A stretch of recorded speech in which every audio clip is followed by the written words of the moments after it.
You'll have to excuse the quality of this video as I'm still learning how to use the drone. It is better to get the hang of this now in Melbourne before I head off on my next trip. But it does show what is happening in Melbourne at the moment.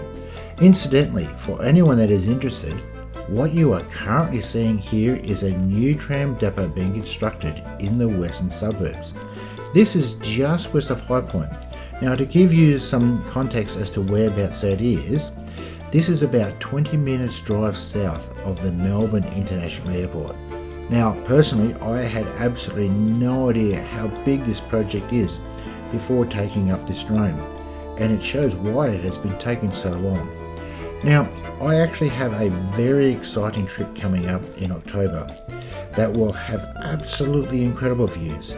So I appreciate any and all feedback on how to improve my drone use before I head off.